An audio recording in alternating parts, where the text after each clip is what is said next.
Hi, I'm Barbara Dillon, Editor-in-Chief of Fanbase Press. Given the impact of the Eisner Awards, their importance to the comic book industry, and Fanbase Press's own mission to celebrate fandoms, we have once again launched our annual Countdown to the Eisners coverage, where we seek to highlight the Eisner Award nominations for 2023 and provide comic book industry members and readers alike with the opportunity to learn more about the nominees and their work.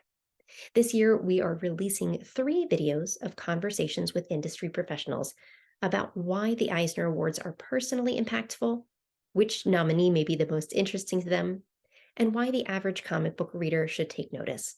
We hope that you'll enjoy. Thanks for watching. The Eisners impact and direct my own work each year from an aspirational standpoint. It doesn't really impact my work except to stay maybe sort of categorizing some of the work that is nominated and seeing what the committee is responding to substantively and subject matter and that sort of thing. I don't feel like I chase trends. I don't try to get work based on, oh, this is popular right now. But I think it's important that just to kind of know that somebody is recognizing. I mean, sometimes it can feel very lonely working in comics, even though there are circles of friends and certainly organizations like Fanbase Press, for instance, where I know they're bring people together.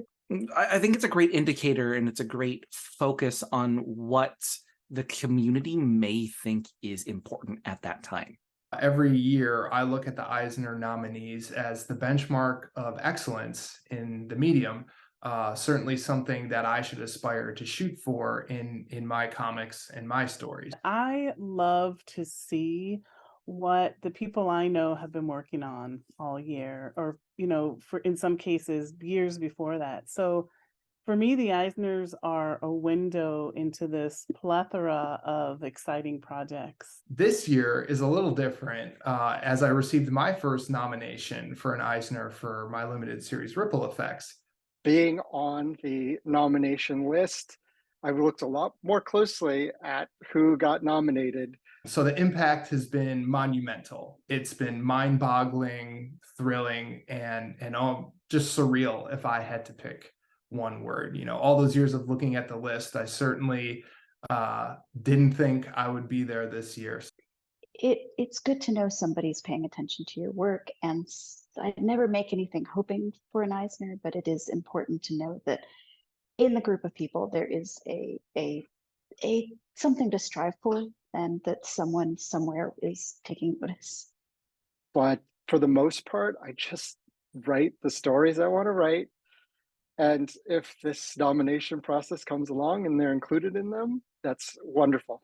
The way that the Eisner nominations impact my work every year is actually pretty straightforward since I'm a librarian.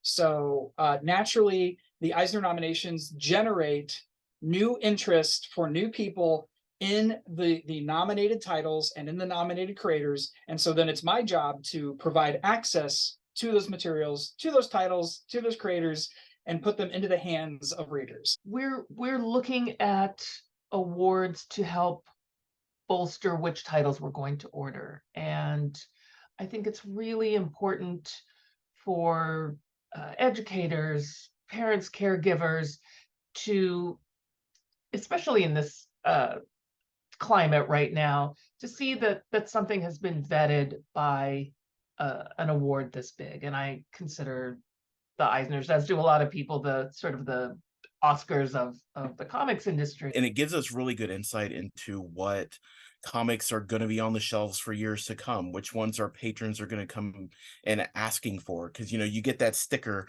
as a nominee or a winner, right? And everyone's like, oh, I saw that on a list. It was talked about. Let me come get it.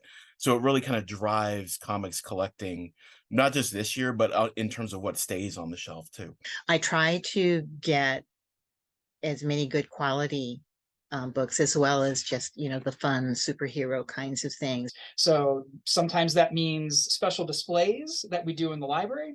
Sometimes that means that I'm ordering extra copies because the holds have gone up. Sometimes we do a digital display.